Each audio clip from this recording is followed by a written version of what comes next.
আওয়ামী লীগের কাছে হিন্দুরা নিরাপদ, স্বৈর শাসকের কাছে কি হিন্দুরা নিরাপদ।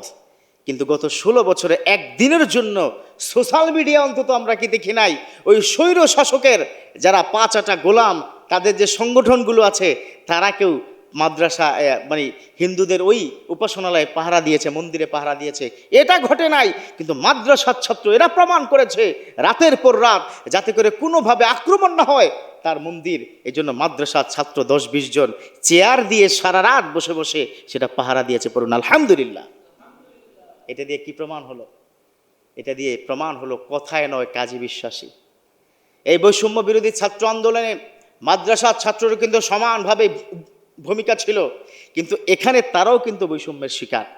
আজকে আমি যদি আমাদের এই মুহূর্তে শিক্ষা ডিপার্টমেন্টের, শিক্ষা মন্ত্রণালয়ের উপদেষ্টা মহোদয় যদি শুনে থাকেন, আমি কি বলে দিতে চাই যে ঢাকা বিশ্ববিদ্যালয় মাদ্রাসার ছাত্রকে ইংরেজি বিভাগে ভর্তি হতে দেয় না, মাদ্রাসার ছাত্রকে আইন বিভাগে ভর্তি হতে দেয় না। অথচ ঢাকা বিশ্ববিদ্যালয়ের সবচেয়ে বেশি 60% মাদ্রাসার ছাত্রই কিন্তু ভর্তি হয়। তাহলে মেধা বের হচ্ছে মাদ্রাসা থেকে, কিন্তু সেখানেও কিন্তু বৈষম্য চলছে। তাহলে বৈষম্য বিরোধী ছাত্ররা যদি আন্দোলন করে, এটাও চূড়ান্ত করা হোক যে মাদ্রাসা ছাত্ররা সারা ইউনিভার্সিটির সকল ডিপার্টমেন্ট তারা কি ভর্তি হতে পারবে, এটাও করতে হবে। না হয় কিন্তু বৈষম্য থেকেই গেল। শিক্ষার্থীদের বৈষম্য বিরোধী ছাত্র আন্দোলনের সকল শিক্ষার্থীদের একটাই স্লোগান, সকল সেক্টরে বৈষম্য থাকা চলবে না। যে মাদ্রাসা ছাত্ররা হিন্দুদের মন্দির পাহারা দিচ্ছে রাত জেগে জেগে, যে মাদ্রাসার ছাত্ররা ট্রাফিক পুলিশের মতো হাতে লাঠি নিয়ে তারা করছে, অতএব সে মাদ্রাসার ছাত্রদেরকে প্রত্যেকটি সেক্টরে সমান অধিকার দিতে হবে। কথা বলুন ঠিক কিনা?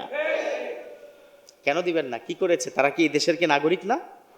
তারা কি পিছিয়ে? তারা তো বারবার প্রমাণ করেছে। এই গত 1 যুগের ইতিহাস দেখুন, ঢাকা বিশ্ববিদ্যালয় ক ইউনিট, খ ইউনিট, গ ইউনিট, এই যে 4টা ইউনিট আছে, সকল ইউনিটের দেখবেন ফার্স্ট, সেকেন্ড বা 1 থেকে 10 পর্যন্ত প্রায় 60 থেকে 70% আমার মাদ্রাসার ছাত্র, আলহামদুলিল্লাহ। তারপরেও যদি এখানে বৈষম্য তৈরি করা হয়, ইংরেজিতে ভর্তি হইতে পারবে না, বাংলায় ভর্তি হতে পারবে না, হ্যাঁ, তারপরে হচ্ছে আপনার ইয়েতে কি বলে যেন আমাদের ল ডিপার্টমেন্ট থেকে ভর্তি হতে কি পারবে না, এগুলো যদি আইআর এর ডিপার্টমেন্টে ভর্তি হতে পারবে না। এই বৈষম্য থেকে দূরে আসতে হবে আমাদের, এই বৈষম্য থেকে দূরে আসতে হবে। কারণ এরা প্রমাণ করেছে যে সংখ্যালঘুদের এই যে পাহারাদার হিসাবে বাংলাদেশের মাদ্রাসার ছাত্র সবচেয়ে বেশি এগিয়ে গেছে। অথচ স্বৈর শাসকরা তারা তো কত কথাবার্তায় কি বলেছিল যে ওই যুগে নাকি হিন্দুরা কি নিরাপদ। আমি বলবো ওই যুগে নয়, এই যুগেই হিন্দুরা কি নিরাপদ। কথা বলুন ঠিক কিনা? অতএব আমরা যারা সনাতন ধর্মাবলম্বী, those of people are watching me right now, আপনারা don't worry about this matter, no problem at all.